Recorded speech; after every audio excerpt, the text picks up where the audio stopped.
Hi guys, in this video I'll talk about most important questions related to plane mirrors reflection. Okay, so let's start with the first one. If I comma n incident ray normal are unit, these are the unit vectors along incident and reflect normal. We have to find this r vector, which is a unit vector along incident ray. Let me draw the diagram. This is incident ray, so this is I cap, this is n cap, and this is r cap.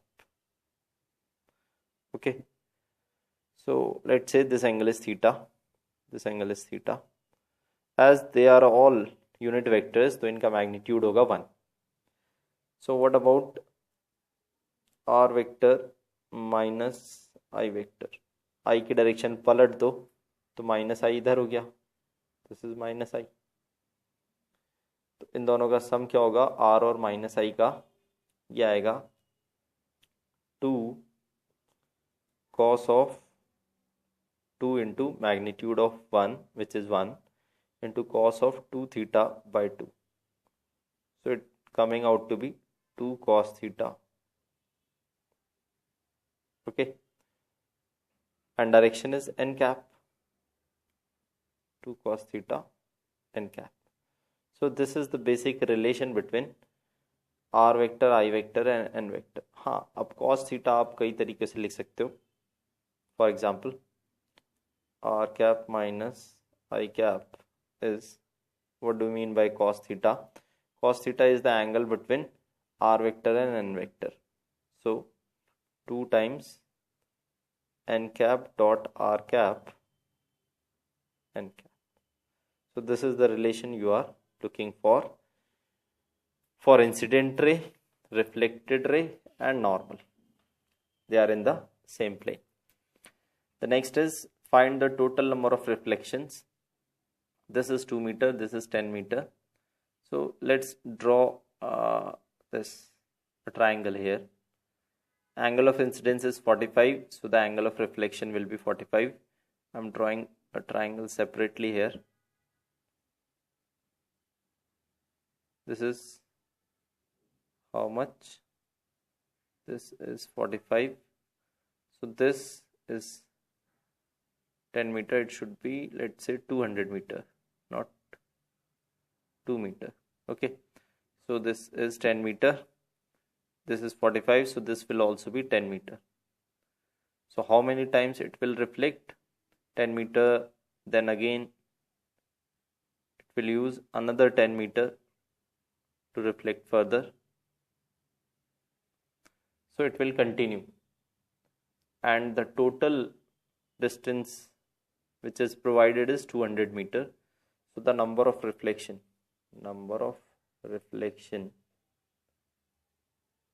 will be 200 by 10, which is 20. But the answer is not this. Answer will be yes, एक second. Yeah, answer will be 20. You might be thinking that it should be 19 or 21.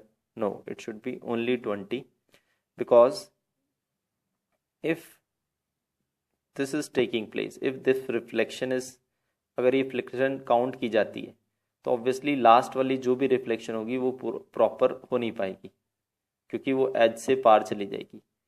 Exactly 200 metre है, तो ये 1 millimetre just आगे भी अगर incident हुआ है तो वो 200 से 1 मिलीमीटर आगे जहाँ कोई मिरर है ही नहीं, तो रिफ्लेक्शन काउंट नहीं कर सकते हम. तो the total number of reflection will be 20 only. Okay, ना 19 ना 21. सिंपली इस तरीके से जाएंगे. अब नेक्स्ट क्वेश्चन को देखते हैं. Find the value of incident angle such that the रे retraces it's pass after third reflection. पहली इस पर होगी, दूसरी इस पर होगी, तीसरी इस पर होगी. तो अगर रे रिट्रेस कर रही है तो जो थर्ड रिफ्लेक्शन है वो नॉर्मल होनी चाहिए. ओके, तो ये यहाँ पर जा रही है, इसके बाद ये रे ऐसी आई होगी. Okay, so this should be the angle of incidence. Normal मान लेते हैं ये. the dotted line is normal. This is angle I, and this is I, and this is normal. So how much is this? ये angle कितना बचा? Theta 90 minus theta, ये 90, तो ये हुआ, this angle is nothing but theta, और ये angle भी थीटा. सो और ये ऐसे करके इंसिडेंट हो गया. और अगर इस ट्राइंगल की बात करें, ये है π/2 माइनस आई. ओके, इस ट्राइंगल की बात कर रहे हैं हम. इस ट्राइंगल को मैं दोबारा से बना देता हूँ. एक ये रे, एक ये, और एक ये नॉर्मल है, ये भी एंगल थीटा है, और ये भी एंगल थीटा है. Let me just check. Theta 90, 90 minus theta, proper 90 theta, yes. And this angle is I, so this is π/2 minus I, and this is π/2.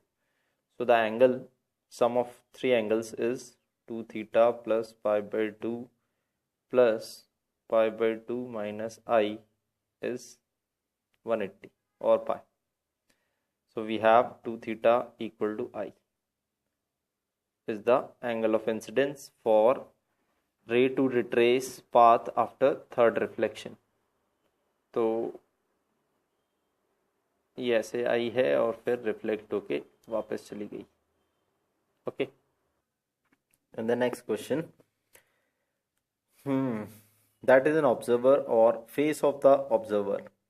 These are two ears, E1 and E2, and these are two eyes, I1 and I2. कान है और आंखें हैं.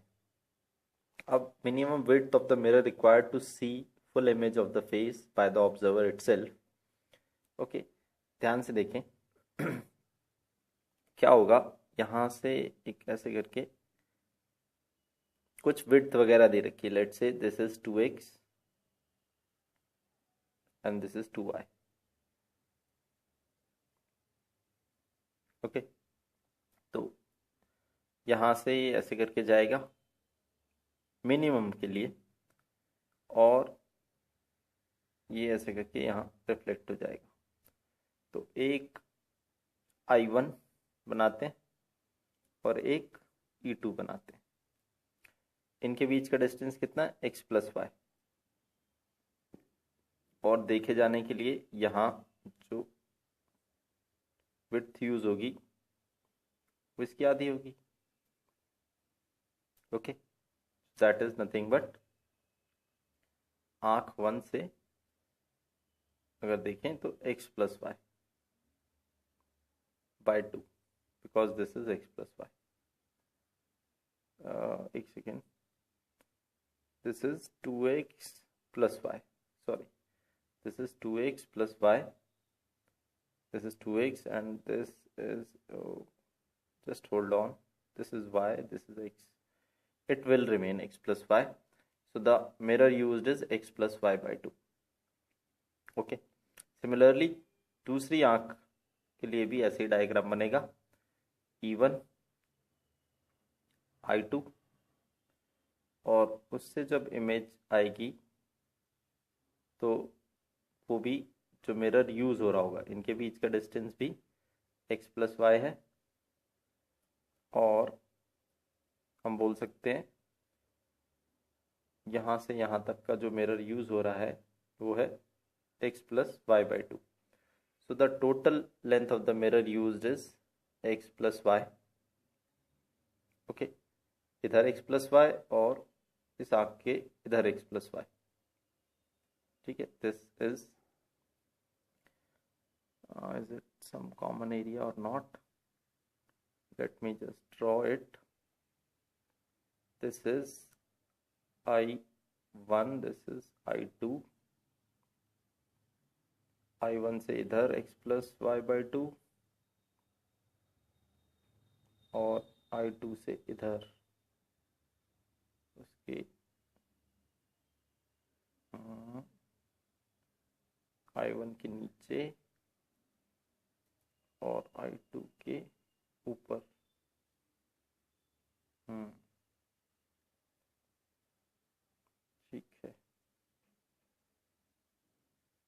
plus y by 2.